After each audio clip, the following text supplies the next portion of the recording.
the West Coast. Vibe like we supposed to. Only talking in your ears now, we getting close to.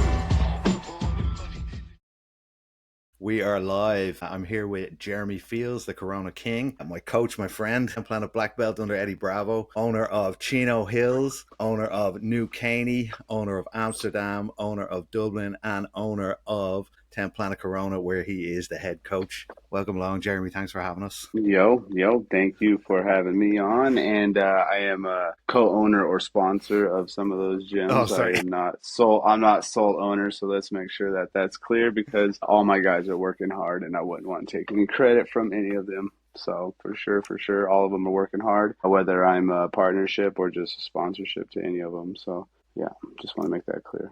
Yeah, but I love all my schools, and yes, I'm very, very, very, very attached to all my schools. Awesome. Oh man. But yeah, so can what's you just going give on? us yeah, not much. I just want to pick your brains basically out of this. I know you got some crazy stories from the old days. So can you give us just like a rundown of your background, how you got into jiu-jitsu, how you started training 10 Planet, and just like how you got hooked up with Eddie in the first place? Yeah, man. I mean, if we want to start our story of the jiu-jitsu, how it all started. It's pre 10 Planet, pre Eddie Bravo. I started back in '99. It's kind of like '98, '99-ish.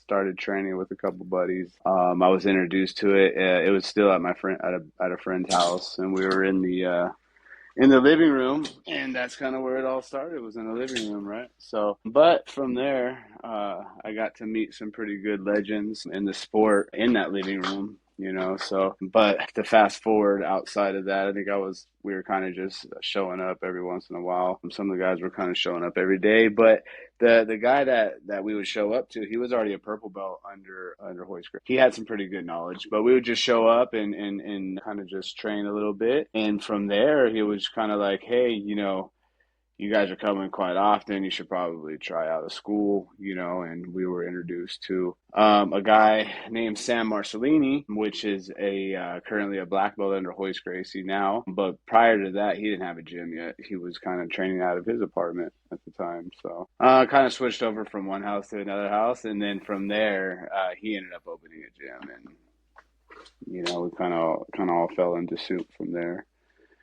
And we just started the lineage, yeah. We started training under Hoist Gracie, and I was there with a couple of my friends, and was going for a couple of years, and took on like an injury. I think I like freaking separated my shoulder or something in a tournament. So I took some time off, and then when I took some time off, then I finally came back, and then, I started like, at this point, it's like 2003, we started like seeing different bodies in the sport.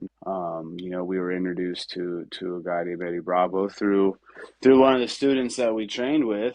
He was really good, but his dad had already knew the Machados and stuff down in LA. So he would tell us these stories about, this guy in LA or whatnot. And obviously I was just a white belt at the time, and my two buddies were blue belts, and they're pretty good, Sean Bollinger. And so to the 10th Planet Jiu-Jitsu, and we were just like, you know what, let's try it. We go down there, we kind of cross train for a little bit, pick up a couple techniques. Long story short, we come back, we try the techniques out, and now we're being shined on because we're trying, we're doing, different stuff, right? So we're hitting the lockdowns and stuff like that on our coach, and it's like, hey, that's not jiu-jitsu, or, and we're still training in the gi.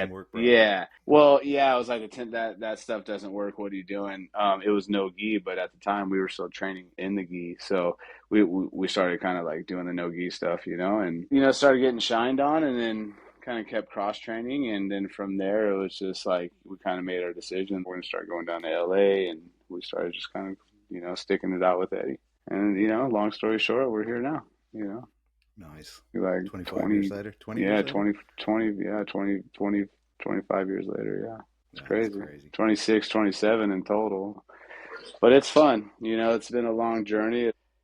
It's been crazy to see the growth from 10 Planet Jiu-Jitsu from the day I started. It was a couple years old already when I had started. But the growth is insane. There was at the most one or two different affiliate schools, and that was it, Over 200 now. Yeah, now we're well over, 175, 200, but I'd started, back in the bomb squad, days, and then kind of moved into Legends, and Tin Planet was kind of already born at Bomb Squad. Once we got into Legends, it was it was something to recognize. We were kind of like, I always say, like, we're like the Scientology of jiu-jitsu, right? We're like the new religion, right? So we were always kind of like this new jiu-jitsu, so people either liked it or they didn't like it, and it was like, it was just one of those things. And then if you trained, or you trained under Eddie Bravo, and or even a Machado at the time, it was just like,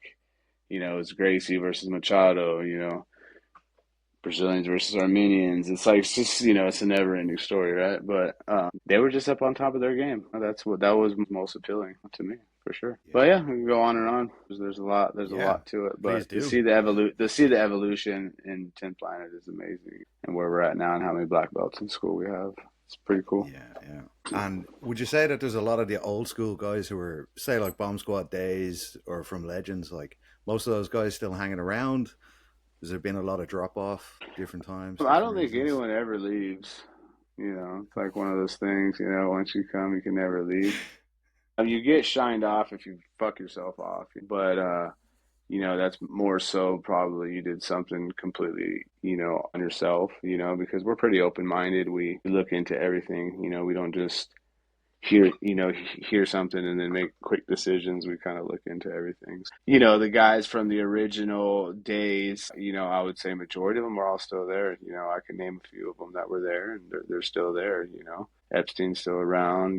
Connors is still around. There's a couple Scotties that are, they're still around. They're doing their thing. We got Bollingers are still around. So there's quite a bit of people that are still around, So Batello's got his school. There's quite a bit of people. We just have to go down the list and keep going. I mean, there's guys that don't have schools that are still around, that don't have names, and they're just OGs that have just been around forever. Yeah, But yeah. yeah, it's one of those things, and it's funny. I was having that conversation just yesterday with one of my guys. It's like, my gym in general, in my area, I'm pretty much one of the longest running gyms. My doors have been open for over 15 years, jujitsu, pure 10 plan jujitsu, right? So I've had so many students come and so many students go, right? But like, that's kind of just the nature of it, It's not that it's like, you don't expect to hold everybody forever, right? And especially if you're someone who's been around for so long, like, expect to see guys cross train, expect to see people go other, and then like, just the understanding of how long does a student really last, anyways, right? Like, you have the guys that are fully dedicated their whole life to it, and some guys are just recreational with it, So you just got to make that environment to where, like, no matter what the case is, they always either miss it or want to come back home, It's kind of like that, So Tin Planet in general is one of those open-minded systems where, once you enter it, you kind of don't. There's not really much more out there. We're the top. We're at the pinnacle. We're one of the best teams on the planet. So. It's, if you're seeking the greatest jiu-jitsu, I mean, we do have the greatest jiu-jitsu. We have the greatest practitioners. We have some of the greatest coaches. So, Tim Plant to me is on the highest level for sure, and Yeah, I'm super proud to be where we're all at, and all the hard work that people's put into it. yeah. That culture kind of came down from Eddie as well, eh? That, like, I remember looking at the start when we were looking at it, you're just saying, like, he was one of the first guys who were kind of looking at systematizing things, and he kind of never really got the credit for it, But I remember looking at it, he had like lockdown system, truck system, rubber guard system, and he had things kind of like linked together in a like, if this then that way, you push, he Yeah, pushes like in, you do we this, got he draws away, you do that.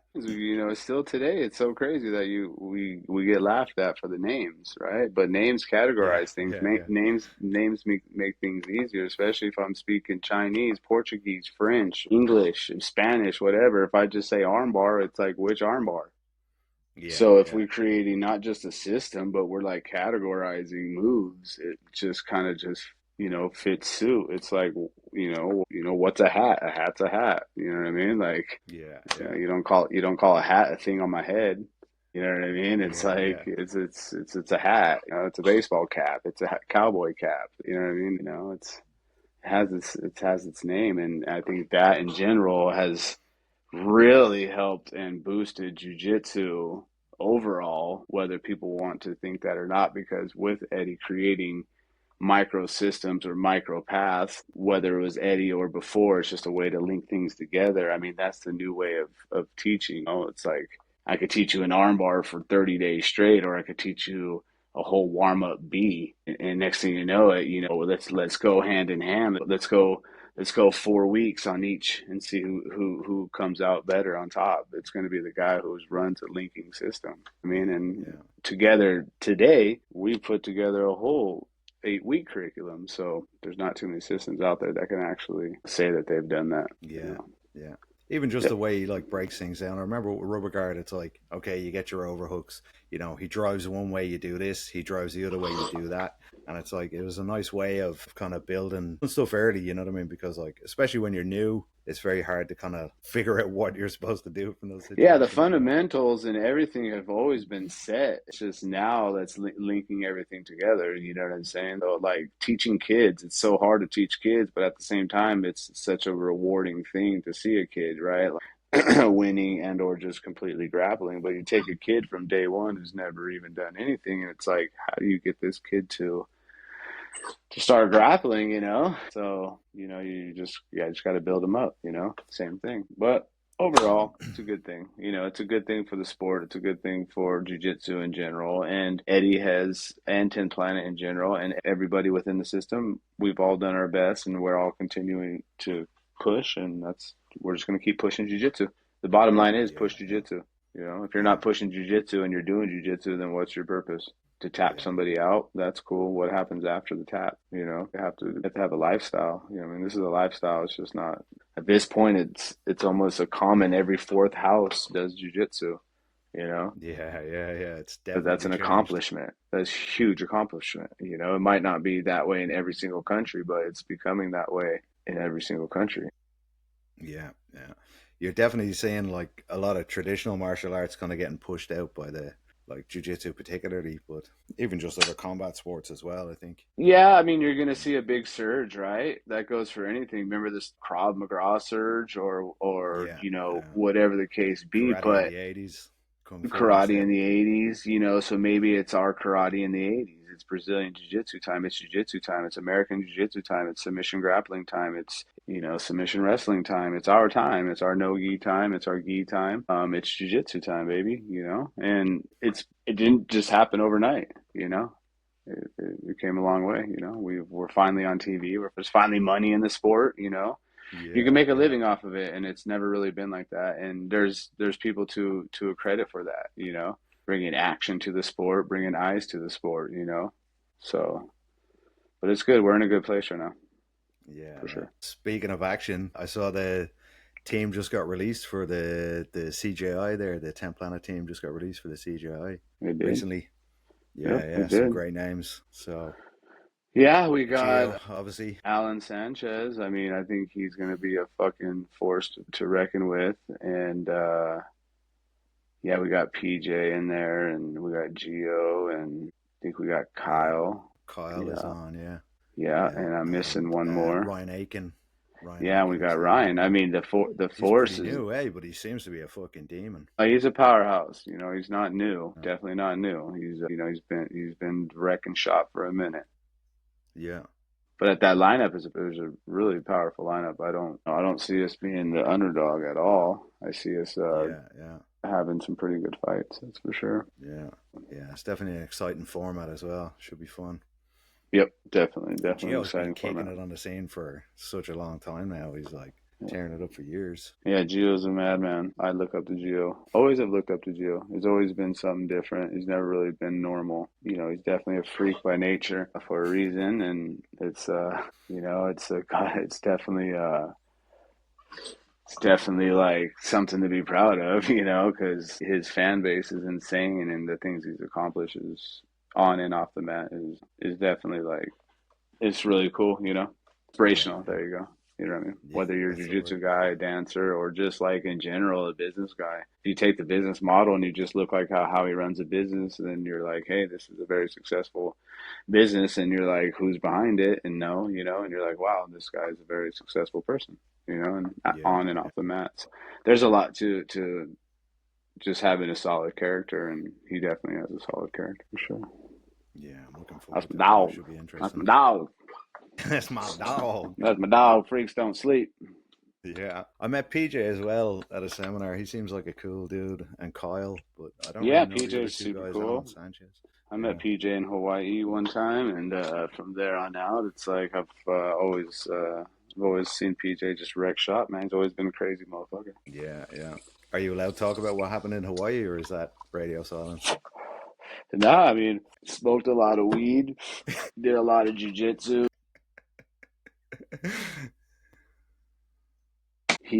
Regan Machado. Regan Penn. Got to train with him a little bit. We had a little scuffle duffle. Ended up taking jujitsu to the next level, so some blood was shed. But, it was fun, and then I was invited to a barbecue after, so I was like, no, I'm all right. But I was staying in BJ's house at the time, and I did a seminar at BJ's gym, and we had some free rolling after, and I was rolling with Regan, and I kept doing my thing, sweeping, throwing some sweeps and some club sweeps in there, whatever the case might be. And I guess he had a neck issue or a neck problem or something, and he didn't really address it, but he said he did. I kept sweeping him with like a club sweep, right? Just kind of like snapping the head coming down, and I was pretty much successful with it every single time. I could see how it got frustrating, but he just ended up just standing up and throwing a straight elbow across my face and split my whole eye open. And next thing you know, we're throwing punches at each other. And in the midst of all the bloodshed, I'm like, I didn't know this is MMA. And then we start, wrestling around, and then we get broken up by the guys. And, he runs off. I just walk out to the bathroom. There's blood everywhere. And then as he comes in, I'm just like, what the fuck, bro? Like, what? I didn't know we were fucking doing MMA, bro. We're just doing jiu-jitsu. And then he tried to explain, like, my neck's hurt. I told you my neck was hurt, and I didn't know, but I really didn't care at the time, because you already kind of fucking split me open. But it's like, whatever. It's just lesson learned, It is what it is. It's not, it is what it is. Jiu-jitsu's a fight anyways, so don't Yeah, expect yeah. anything less, especially when you go to egotistical gyms, there's a lot of, ego out there. But everyone was cool, all the students were like, they were cool. They were cool. So, and that's where I met PJ. I mean, we was at the gym, so they all had my back. They were like, "What the fuck? This fool's tripping." So I was just there to teach jiu-jitsu, but long story short, shit happens, and I still had to Shit stay in the happens. fucking house. And I stayed in the house with them. It's like, fuck, do I go up and eat dinner, or do I stay in the fucking basement? The basement was cool. That's where everyone stayed. It was like a fighter house basement. You But go yeah, I just upstairs, said and his fuck it. I mom's went there, and upstairs she's and we like, "I ate, heard you were punching my and we kid." ended up wrestling again, and it got out of hand in the living room. And he tried to show me his guillotine, and then I showed him my Marcelo team. I'm pretty sure you could weigh out the difference right there of which one worked better. And like, he threw me into this like $100,000 handcrafted fucking Monaco fucking handcrafted art from like Bali and shit. You know what I mean? It's like all wood, and it's like he throws me into the middle of this fucking $100,000 fucking piece of art, and like it just didn't matter. And I'm just like, we're just wrestling on the couch and on the floor, and fucking shit's getting crazy, and his girlfriend's screaming. I'm just choking this motherfucker out, high yellow guillotine, because he thought his guillotine was better than my guillotine. Now, don't get me wrong, dude's fucking really, he's really strong and good, at what he does. It was just good times. That was it. That's it. That was a story. It's more than a story, you know what I mean? It's like, you know what? Fucking, I don't give a fucking shit. It's like, if we're gonna scrap, we're gonna scrap. If we're just gonna hang out and mud wrestle, then we'll do that too. Nice. It is what it is. Yeah, that shit's crazy. But yeah, man. And So fuck, so dude. you were, yeah, that was BJ's house. But Yeah. you were up doing a bit of training with Tony Ferguson as well for one of his camps, or a few of his camps, until you fucked your back up, right? No, way before my back went out. I had hurt my back on my own training for the Worlds. But yeah, I was on Tony's camp ever since he fought his first fight against Dos Anjos, and then he beat the shit out of Dos Anjos. And then he fought Kevin Lee, beat the shit out of Kevin Lee. And then he fought, these were all the camps I was on. Then he fought Cowboy, and then he fought Pettis. Then he fought, maybe somebody else, I believe. And then we finally had the Khabib fight. And then that fell short because of COVID. And then we ended up taking Gaethje, and then after the Gaethje fight, we all just kind of parted way from being on the camp, So I was on like a 5-6 fight win streak. There's like one or two more fights in there. It was but right after the Barboza. It was Yeah, fun. It yeah, was good. Those good times. yeah. It was a lot of hard Bit training of a and drive away from you. It's up in Big Bear. yeah, it wasn't no. Technically, I was living in Riverside, so Big Bear is only 40. It was only a 45-minute drive. Oh, it's not so bad. Yeah, it's just straight up the hill. So Yeah, it's a lot of windy roads, like 45 minutes of straight windy road. So it is what it is, but it was just a lot of driving, you know. yeah, But the drive itself is nice. You're in the mountains, fresh air. Plus, you have good yeah, training, yeah. really good training up in Big Bear. So did that for a couple years straight, and it was good for me too. So, Yeah. but then, yeah, after Was there that. a bunch of you on, or just was it you? There was like 3 or 4 years working with him. Yeah, there was constantly guys rotating. The mains were like myself, Jeremiah, Eddie Bravo. You know, then a couple guys would come. As far as the grapplers, that was pretty much it. We would bring guys in to kind of just be filler bodies real quick, and then he had his stand up team. You know, Billy and Coach Billy, and a couple other guys, Anthony, and Yeah, the guys that he has. You know, but yeah, that was fun. We traveled a lot, traveled the world. You know, that was fun. Traveled the United States and got to see a couple cool things. You know, and that was it. You know, yeah, yeah. good times. I remember you He's a going to hard worker. Vegas for one of those big ones. Yeah, Looked many insane. times. Yeah, Yeah, many times. But yeah, yeah. That Khabib fight but was. It was just a shame it kept falling through for so long because there was one point Tony was like, I don't know, something stupid like 20 fights undefeated or 14 fights undefeated. yeah, it was Still 12 no fights. fucking Yeah. yeah, still no title shot. It was like 11 fights, and then the 12th fight is when I believe it fell off. And Yeah, but still, yeah, it was insane. But he lost his first fight to Michael Johnson, and then he hadn't lost a fight. Yeah. Other than that, he was on a pretty crazy win streak, you know. But everything comes to an end, and or I believe sometimes people, or organizations might, over exaggerate some of the people and kind of work them out. They just kind of have yeah, yeah, plans for people, like he should have had his title shot a long time ago. People know, there's a lot of variables to it.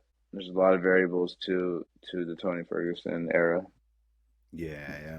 So That thing with the fight game, they're not always worried about like who should be next. They're worried about what's going to sell more. You know what I mean? So they got that yeah, if that they're going pushing off in of their fan minds. base, yeah, Tony has a massive fan base, but Yeah, yeah, they want countries. It seems yeah, like they yeah, want whole countries behind you.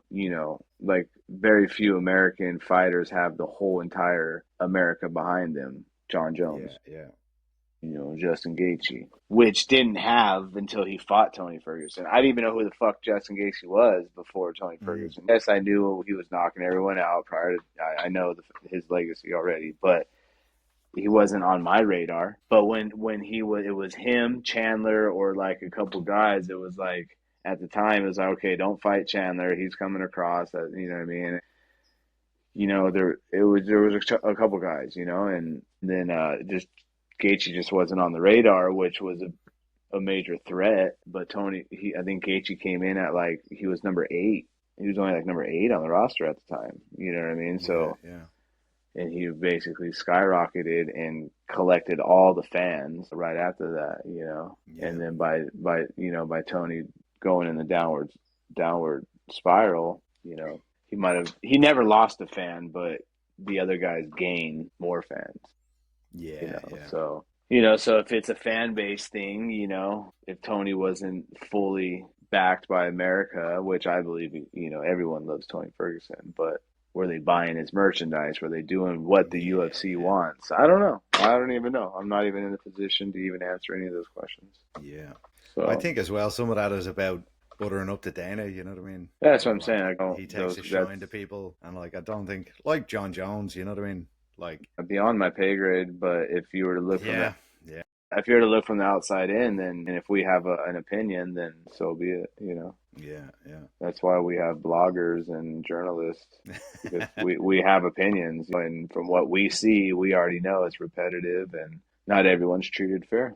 So Yeah, things it's will true. change. Things will change. Money has to change. You can't just be getting paid fucking $99 million and say ready, set, hike. But I could go fight 5 rounds and really put on a show with just as many fans and only get paid 100,000 or less.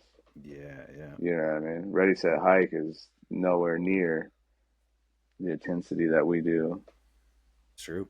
It's Yeah. true. And they're allowed to do steroids. I Yeah, so if mean, you're asking us to be the depending on the most, competition, we are too. well, no, if the most highest of the pinnacle of the respected sport, ESPN status would be the UFC, you're not allowed to do it. You know what I mean? So, Yeah, yeah. per UFC, So For if you UFC. want the most barbaric fights and the most entertaining, then I don't even know.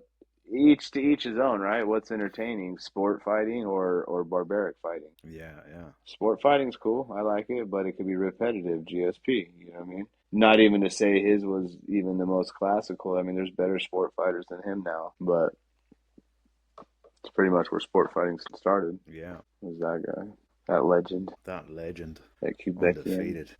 He had a long career, man. That was crazy. He did. Undefeated. What the fuck are you talking about? Matt Serra Nah. beat his ass. Matt Serra just fucking whooped him. And then Matt Serra was funny. He just fucking beat the shit out of that Nick the Tooth. That was funny. I don't know if you saw Oh, yeah, that, yeah. but yeah, that's pretty funny. Yeah, you gotta be Yeah, careful Matt's with the another. OG legends, bro. Especially Henzo Gracie legends. You gotta be careful. Yeah, yeah. I remember seeing a video of Matt. I don't know, some dude jumped him or something, and he just fucking like took the dude down, sat him mount on top of him, holding his wrist, and he's like, "You just calm down, bro. I'm not gonna hurt you. You just calm down." And he just like chilled there till the fucking police came, and it looked In New York, so he's in easy, Jersey. ridiculously easy, dude. That's funny. Man, that's what you're talking, Matt. How long's Matt been training for? Oh, You well know what I mean? over Some fucking little.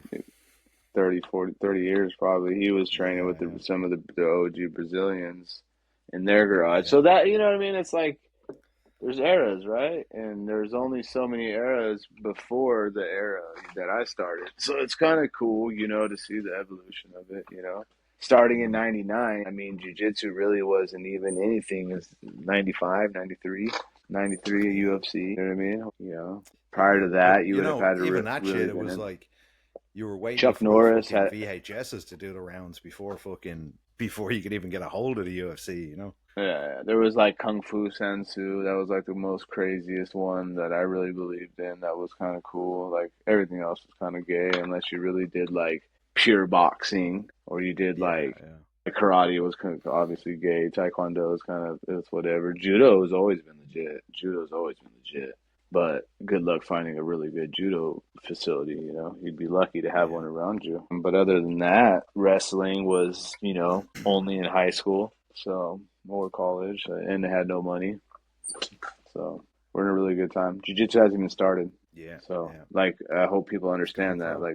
Like jiu-jitsu has, yeah, it's going pro. It hasn't even started. And will we ever be the pro? No. Will we ever be a coach of a pro? Probably. Will we see any? Will all jiu-jitsu at some point feel the effect of this? Yes. You are going to feel the upgrade, the next leg up, and it's like in stock market or a fucking Bitcoin or something when they say leg up. Like, you know what I mean? Once it legs up, it doesn't leg down. So it's Yeah, like we're just on the next level up of being in the understanding of next level up is everybody knows what jujitsu is. yeah, Not just 30% of the population. Everybody. It's in the schools. So that right there, everyone's going to get fed off of it.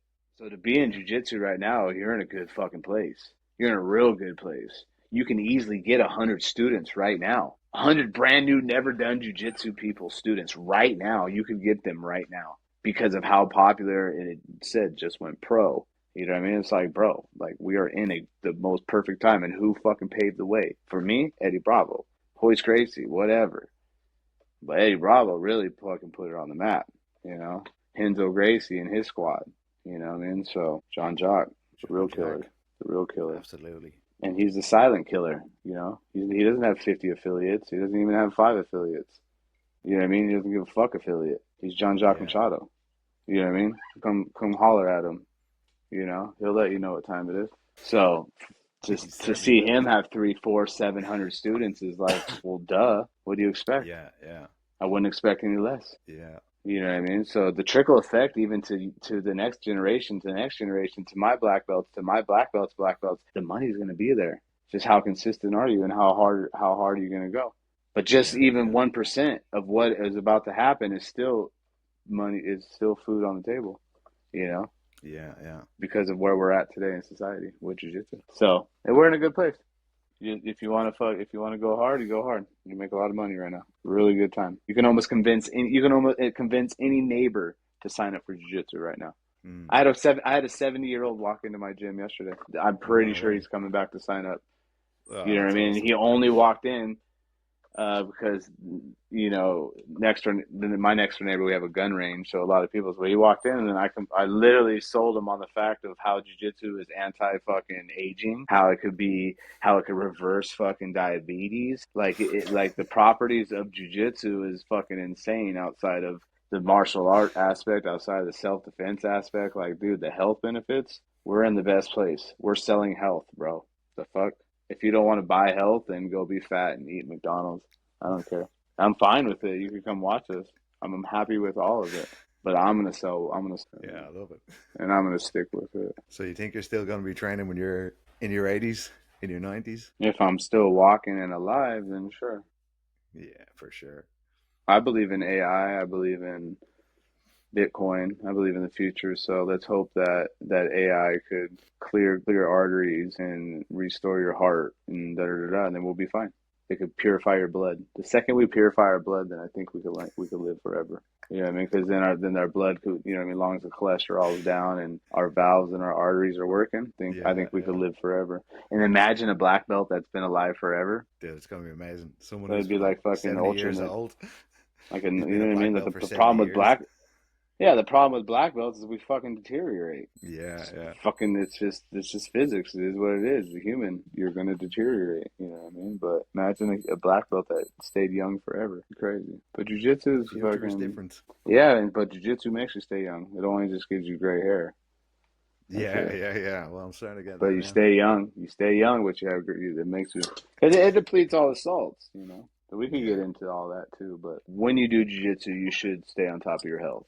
You should, know your blood levels and your blood works and your salt levels throughout your whole career. That's why professional and anything are professional in whatever they do. Yeah. Professional for a reason. And when money's involved, you can now have doctors that keep you on that level of an NFL player, MLB player, NBA player, jiu-jitsu player. We now get that sports science. We now get sports research. That's the next leg up.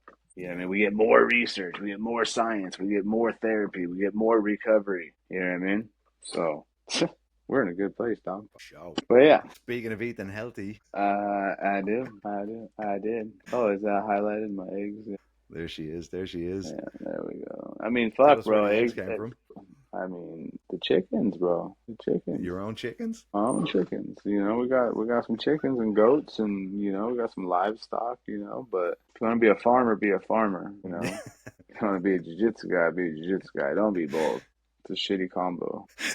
Staff and shit. Like, you gotta be careful. You can't just be a farmer and go to the gym. Yeah. You definitely got to be washing those hands before you head. Nah, yeah, no, it's fun though because as long as you're farming and getting your eggs and your produce and all that good shit, you're good. But those eggs right there, yeah, those are some good eggs. That's good shit. Do you feed them from like the kitchen, leftover food from the scraps, or they just You can, yeah, you can, Yeah. but I had a pig for a while, but they're disgusting. But yeah, they're super disgusting. They shit so much, and then their shits are like they're fucking like dog sized dog shit, like big dog shits. You know what I mean? So it's like fuck Yeah. that. One thing to pick up goat shit, one thing to pick up chicken shit. I ain't fucking with ducks. I hate ducks, man. I done had ducks too many times. They're fucking dirty. Cows or whatever, bro. Fucking horse manure fucking sucks, but at least it's like clean. Yeah. Pig But shit not ain't clean. pigs. Not pigs. Pigs are No. not clean. You know what I mean? Yeah. It's like human shit. So it's like, nah, Yeah. fuck that. You know what I mean? Like, so, people are like, well, fucking poops poop or horse flies or poops fucking horsefly It's poop definitely poop. different. It's like, nah, dog, they're pooping hay, bro. You know what I mean? They're not pooping bowel fucking shit. Sorry. All right, cool. So I definitely You enjoy can like curse, it's all good. barn animals are cool, but you got to understand the difference. But other than that, like having eggs are cool, Yeah. especially if you eat a lot It's of very eggs and rewarding. protein. Yeah, for sure. Yeah, And like you don't sure. eat much red meat, really, do you? Yeah, I do actually. I started eating a lot of red meat lately. Shit. We going carnivore? Herbivore. So we're going herbivore. But no, I got red meat because I feel like it's important to stay strong in jiu-jitsu now, and especially when you're getting older, and cutting weight in a healthy way is cool. Yeah, I used for to fuck sure. up a lot, so that's how I got injured. Yeah, yeah. So that fucking back injury that you had, that was like the worst, eh? Was that your worst injury out of the Yeah. lot? Yeah. Yeah, out of the lot, yeah, I would say a lot of injuries have put me out to where, like, because I'm one of those guys, like, if I have an injury, I'm not just going to continue to roll because I know that I'm going to be doing jujitsu the rest of my life. So I'm okay with taking time off, right? So, I've had a lot of injuries, whether it be knees or elbows, but the back is crazy. When you herniate the lower back and trying to recover from that has been kind of hard, so. Yeah, yeah. I had to take a couple years off and seeing the gym downward spiral. It's like, I had to grind to get it back and to where it needs to be. And I'm feeling good. I went and got stem cells down in Mexico and got those about 5 months ago and spent a little bit of bread on that, but it was definitely worth it. Got some NADs and Meyer cocktails and some stem cells and full body stem cells and some hyperbaric chamber and all the Shit, yeah. goods and full gym. We have everything down in Mexico, so if anyone's ever interested, just hit me on the DM.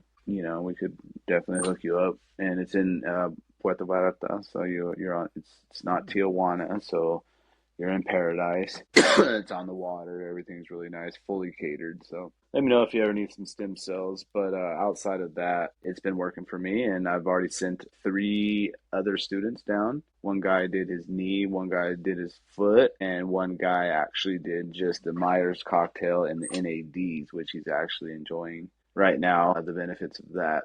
Everyone's preaching it, and we're all enjoying the slow recovery and not having to jump into surgery or Oh, yeah, for be sure. on any type of drugs. Yeah. But you do So if have you to had to wait go it out. surgery, it would have been like a fusion, would it? Yeah, fusion, be out for like a few years, kind of maybe not come back. They could fuck you up. This one, you just got to wait it out, get your injections. Being the lower back, it's a little bit harder. You just got to wait it out a couple months, maybe even a Yeah. year. So, but I'll be getting more in a couple weeks. So I'm going to be heading back down there. Yeah. Then I'll be I heading to mean, even Dublin. just to be able to You get, know, yeah, yeah, fingers crossed. fingers crossed. But yeah, just to get them stem cells is cool for Yeah. sure. Yeah, it's awesome. Yeah. I Yeah, remember so you I showed me mean, the back, you had a fucking hole, like where the fucking the thing was pushed in. yeah, my spine, it was just it was real shitty. It's a real shitty injury. So and you couldn't move real hard, and I mask a lot of my pain. I don't know how I'm able to do it. Like I've just always kind of been a guy who can mask his pain. It's just maybe it's like a gift I have. But I always thought I was Wolverine as a kid, anyways. But the back injury, it was like I couldn't even pull out the Wolverine, bro. I tried it for like three years straight to pull out the Wolverine, and it just wasn't working. So I was like, "Fuck it, dude!" I put all my bread into it.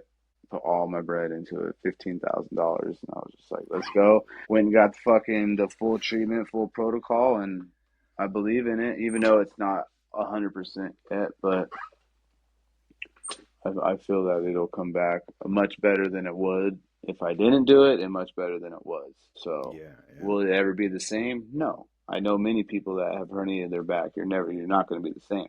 But to be on the mat and to be on the mat longevity is most key because if not, everything is locked into my brain and nobody's going to Mm, be able to get yeah, it yeah, and get to it. yeah. Books, I anyone could mean, you learn can make a jujitsu. career as a coach Yeah, without even exactly. I mean, rolling much. You know what I mean? yeah, so exactly. That's what I'm trying to get at is like, I could be a coach. I don't have to be a competitor or roller every day. I've been training and competing my whole entire career, and I've seen so many people use the excuse, whether they were making an excuse or not. But me now, I get it. Whatever. I still want to roll with everyone and do shit and move around, and I try to do my best without complaining. Again, I try to mash shit, but then I go home in pain Yeah, and yeah, is it worth it? I just spent $15,000 on trying to fix my shit. And I'm just yeah, gonna go yeah, right back to being hurt again, which I feel like I'm already hurt again. So, yeah, yeah, it's I have to just I have to relax. So I'm in 5 months and I'm already doing yeah, jujitsu yeah, again. So I know the shit's yeah, yeah. working. I just need to But kind you of just stop. it's hard to pull yourself back though when you're coming back off Hmm an injury like that. You know? Yeah, it's not like a because knee. It's you not. gotta That's be what I'm like, trying to say. It's yeah, not. It's yeah, anything spinal is way different because like the knee and the elbows and the ankles, like you're destined. You're just like It's like you're coming back regardless the fact. Even ACL, ACL is a fucked one, but you're kind of coming back, especially if you want it. If you really want it, you're coming back on any injury. But this back shit, bro, mentally I could go fight the world. Physically, I cannot do shit. So it's like now it's a completely different mind fuck, like, oh shit. But if you ever like had a knee injury, you can't even go heal the butt and you just feel like you're never going to get back to it again. I mean, it's like that, but the unfortunate part of the back, it just seems like it's not healing. It won't heal. I yeah, don't think it'll ever heal. Once you herniate, I don't think it ever will. It's yeah, kind of a yeah. career But changer. even just to And get back, like, yeah, but get well, I some think it's a function back. career You know what I mean? ender. It's a career ender for most, unless you're about that life. Yeah, yeah, I mean, you got to be about that life. You know what I mean? And, being a jujitsu black belt and a career, I want this to be my career in my life. Then it's like, there's no stopping. 4-stripe is on the way, So 3-stripe black belt, I'm like, hey, like, you're gonna stop now. I got brown belts that want their black belts. I got black belts that want their stripes. I got white belts that want their blue belts. I'm gonna stop now. It's a never-ending cycle. yeah, So yeah, who are you making happy? Nobody. You're making yourself happy by staying on the mat. yeah. It's That's true. what it comes down to. Keeping the doors open, and then you make sure everybody's happy. Because the number Yeah, one goal is all your students are happy, your instructors are happy, and you have a very healthy environment, non-toxic environment. Is very, very important, and that's what yeah, I strive by right now. I've kicked out a lot of toxic people. I've been ups and down with a lot of toxic fucking students. So now the gym right now is in such a healthy place. It's crazy. It's crazy. yeah, So, but yeah. yeah. That culture definitely is like a top-down thing. You know, you really got to set the tone for what you want to see. Yeah, and it takes the leader, not the fucking inmates. You know what I mean? Like the inmates don't run the prison. The warden runs the prison, right? And the warden needs to set the culture. And the culture is either fucking, a strict culture, a fucking, a lenient culture, a culture, you allow things. Don't allow. You can't just allow anything. None of your instructors run the show. Your instructors are there Yeah, to instruct. You know what I mean? So there's a fine line with all of it because there's no rules. There's no yeah, yeah, rules in jiu-jitsu. There's no rules in running any business. You know what I mean? So it's a fine line when having a positive environment and having a solid instruction and a solid structure. Because if you don't, then you can have a gym that's just all over the place and you can never pull it back in line. You got yeah, superstars yeah, over here thinking, you got world jiu-jitsu guys over there. You got blue belt champions. You got purple belt, guys. You got recreational guys, and just they're out running their own programs. It's either a good thing or a bad thing sometimes. Hopefully it stays positive and you allow all your students to grow and make money within the sport and within a positive environment. And that's it, You could run yeah, multiple yeah, programs. Everyone could there's enough room for everyone as long as they want it. yeah, So you can have 100 programs. You can have 100 classes a day as long as people are willing and doing yeah, it. yeah. It's good. It's nice to hear people talking about like actively trying to cultivate a positive attitude in the gym, though. You know, it's Yeah, it's not definitely easy like, because it falls yeah, off yeah, so fast. It falls off so fast. You might have it so perfect, and then all of a sudden you have a Christmas party. Something just happened, and all of a sudden shit's fucked up. You know what I mean? You're yeah, like, oh yeah, my God, what the heck? You know what I mean? And I say this not with experience, but just in general, you don't know. So it's good to always have your gatherings and your tournaments, and everyone's just positive and healthy together. Nothing gets weird at any point, and it's just a good, positive, healthy environment. That's all that matters. That's yeah, really all that yeah, matters. You want to make money in the sport.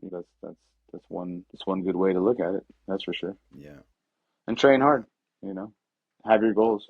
Have your goals set. yeah. I think that's been handed down as well. You know, like you obviously got that attitude from Eddie. Eddie obviously got that attitude from Sean Jack. You know, so it seems definitely like a bit of a lineage thing in a weird way. That like, Yeah. you know what I mean? That And you kind of want to, like baby your system, right? Like I care about my system. I care about Ten Planet Jiu Jitsu. It's not Jeremy Jiu Jitsu. It's Ten Planet Jiu Jitsu. It's not Eddie Bravo Jiu Jitsu. It's Ten Planet Jiu Jitsu. You guys could call it Jeremy Jiu Jitsu, call it Eddie Bravo Jiu Jitsu, but this is Ten Planet Jiu Jitsu. This is a system that we're babying and we're keeping alive, and we're looking to keep it alive for the next 100 years. yeah, We're yeah. only 25 years. We're only 23 years old, 24 years old. You know what I mean? So We haven't even started. And look what we've done. So, Um, you know. yeah. So like, when did you start? When did you start looking at opening up your own gym? Like, how far into your training were you when you decided that was like something that you wanted Well, definitely to do rather than yeah, that's a good question. I mean, because it could go like anyone could, you can open a business whenever you want, if you have the right backings or you have the right beliefs, right? I opened up 10 Plan Jiu-Jitsu as a white belt, as a blue belt, barely getting my blue belt, but I'd already had fucking 9 years of jiu-jitsu, you know. So there wasn't nobody really coming in and fucking putting dogs on me. And then my best friend was Sean Bollinger. So did I open my gym as a white belt? No, I opened my gym with Sean Bollinger as a white belt. yeah, yeah, You know what I yeah, mean? So the story's in the proof is in the pudding, and we just ran with it. So yeah, there was no gyms at the time, and nobody was really fucking us up. We had 6 to 9 years of straight solid basic hoist Gracie jujitsu, and then we started training 10 Planet Jiu-Jitsu. yeah, So if you didn't already have like legit amount of jiu-jitsu under your belt, you weren't doing shit. You weren't doing shit to me, and you yeah, weren't doing shit to fucking Sean Bollinger. yeah, So you know what I mean. So and if you did, you were probably a very experienced person at that time, which I never even ever saw one time anyone ever come in and just mollywop Sean Bollinger ever. So yeah. the people that I Yeah, it had, sounds yeah, my business partner allowed me to open the gym, which I took yeah, on a business partner, role with him with an understanding. And then we just went forth from there, yeah, and yeah. That that's was that. crazy. Yep. Yeah, I mean, technically, that's one of those like I was technically a white belt, but I wasn't really a white belt. Yeah, If you know because what I Hoist mean. Gracie wasn't Gracie wanted all of our money. Sam Marcelini wanted all of our money, but I think like they have like a threshold of like, okay, like he's paid 10,000 now. Let's give him a blue belt.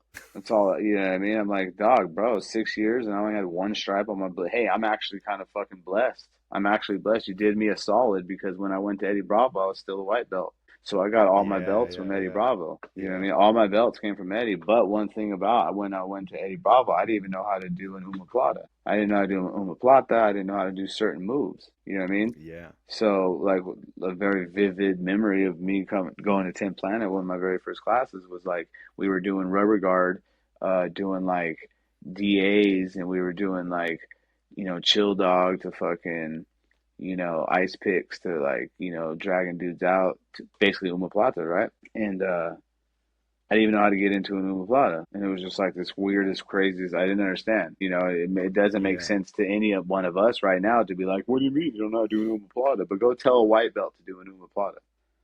You know what I yeah, mean? He's gonna be yeah, like, "What the fuck are you talking about?" And that's what's crazy is I had so much jujitsu, but I didn't even know how to do an umaplata. It's because my basics and my solid fucking defense and my fucking like crazy like I don't know even know really what it was, just a good guard or something, good solid arm bars and flower sweeps, coming on top, dismounting, Kimura, step over, armbar again, armbar, nothing, right? There's no real path, right? But just going to these solid things that had been around for the last 40 years of Brazilian Jiu-Jitsu, you know what I mean? So those things were solid in the Gracie Foundation, right? So if you weren't solid at your basics, then sorry, buddy, you're getting swept. yeah.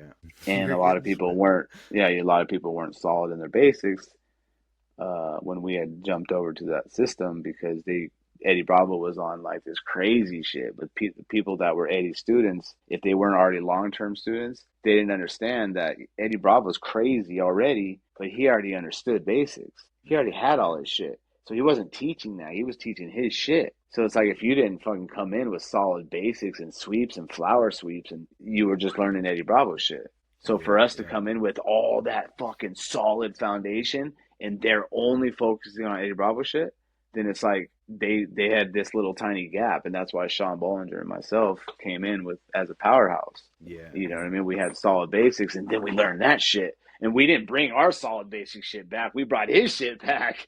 You know what I mean? And yeah, his shit yeah, was fucking up our dudes. And they're like, what the fuck is this shit? Our fucking coach. That's lockdown shit. Get that. Don't wear it. Well, guess what? You couldn't pass. We were sweeping. We were doing old school. That was like the old school era, right? We were old school and fucking dogfighting everybody. You know what I mean? So yeah, yeah. plan B, you know what I mean? Fucking everybody. So, it was I'm insane. It's like actually pass really my guard. got I'll let you back pass into my guard. it was like we would go to full guard in the gi, and then we'd just open our guard and put one leg down. They would stab, and we'd go right into lockdown. That's So it's awesome. like we didn't know how to get into half guard. We were just putting people in a half guard, boom, and then sweep you to get on top. But we could have just did flower sweeps. We could have did sweeps, collar chokes, collar sweeps, da da da. But we were like, nah, we just let you go in half guard, lock you down, and then fucking sweep you. And Yeah. fools, and then on top of that, you get in the lockdown with the gi pants. Fools, dude, they were fucking just mind fucking blown. Yeah, yeah. Mind fucking You blown. definitely noticed the difference with the gi pants for sure. Yeah. So people didn't even know what the fuck, and we knew what the fuck we were doing. And so it was like, dude, so it was like bringing the Eddie Bravo shit back to the Inland Empire was too easy. And our guy wasn't even allowing us to do tournaments. You know what I mean? Me and my buddy shit, and that's Sean. crazy. Me and my buddy and Sean, who we were under Hoist Gracie. We would have to go compete without no coaches, no nothing. We would just have to go compete by ourselves and find tournaments. You know what I mean? So yeah, it's crazy. So there's a lot of Hoist Gracie is definitely not the best system to be a part of if you're looking to be a part of a good system. You know what I mean? It's a cool jiu-jitsu self-defense system, I guess. There's nothing wrong with it, but if you're looking to be a very high-level competitor, that's not the system you should be looking at.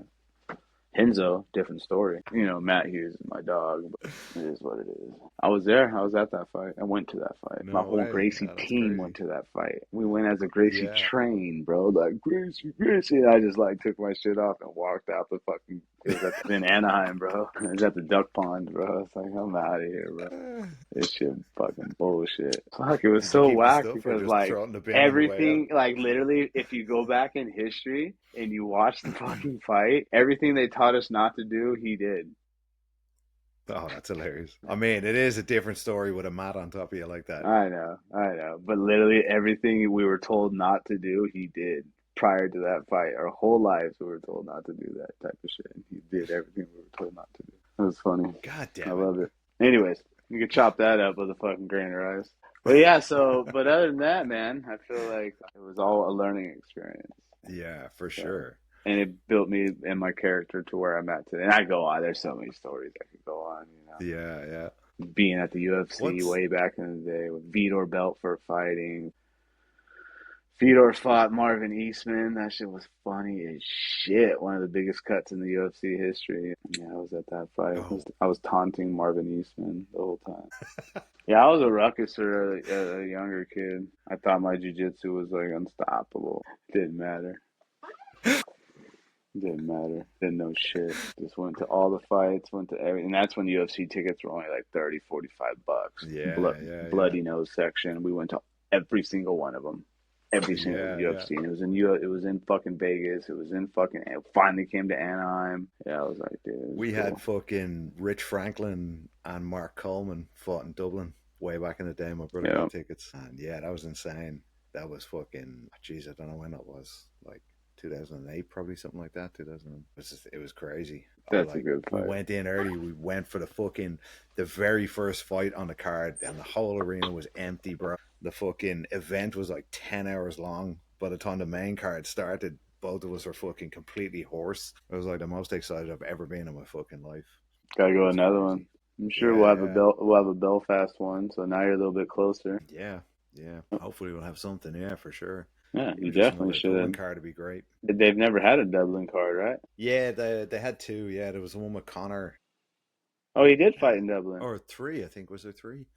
Yeah, so they had that one with fucking Rich Franklin and Coleman way back. Oh, that was in Dublin. Okay. Yeah. Then they had, I think there was two. There was like a pay-per-view and a fight night with Connor and a few of the other SBG heads were all fighting on it at the same time. Who did Connor fight that night? Another one again. I think it was like Paddy Houlihan and Louis Smolka, I think, had a fight on that one. Yeah, right. That was wicked. That's when he fought Eddie Alvarez, maybe? I'm not sure. I can't even remember. I think it was Louis Smolka was on it. Yeah, but who Connor? No, he fought remember that fella who threatened to stab him with a pen backstage? The Brazilian lad. I think that was that fight. Motherfuckers. That's crazy. What's that? Well, damn. I wouldn't want to be in his shoes. Yeah. Man, all right. Crazy. Well, what else we got? If you were to look, we're just talking about your training back in the day. Like, do you notice a big difference between the way that you trained back then and the way that people are training now? Like in terms of like the actual training on the mats, or is it like pretty similar? You know, because you do hear stories from back in the day of dudes just like beating the fuck out of each other on the mats every single day. I mean, obviously, I was in some pretty barbaric gyms a few times, you know, and seen a lot of crazy shit. Nothing's changed. Nothing's changed. Yeah, We're all, you know, maybe some of the men got a little softer, but there's still alphas out there that are beating the shit out of each other. And I think, you know, when we look back and we're like, oh, that's such a grimy or hardcore day, we see a lot of banging and going hard. And then now today you see the same banging and going hard, but it's more technical. You know what yeah, I mean? yeah, So, you know, the level of technical level of where we're at today is fucking tenfold. You know what I mean? The guys that you know, the old stories that you might see, this, that, and the other, you know, big brute guys on steroids beating the shit out of each other. I mean, those are fun, you know, it's obviously some fun times, you know, but definitely like that didn't really like, that's not gonna, that's the foundation for sure. You know what I mean? The evolution is what's cracking now. You know what I yeah, mean? yeah. So the evolution is the young alphas coming up and, you know, hybriding all this shit together. And, you know, what's changed for me, you know, is my injuries. Obviously I have to train different. And if I was as smart as I am now back then, or maybe just took a second to breathe and step back and look at my athletic career, I would have changed a lot of shit. You know, I would Mm, have been more on point with my diet's always kind of really been good because it's kind of just in my nature. It's been that way. But addressing injuries and, you know, striving for, you know, things a little bit bigger or better, you know, like obviously my mindset was always on winning the IBJJF worlds, and those were accomplishments that I have achieved and or came up short on. So I always had tried to go for my you know, the highest pinnacle of what it was at my peak time of jujitsu, because you know, ADCCs at that point was like once every four to, even if we'd be lucky if it was every 4 years, you know.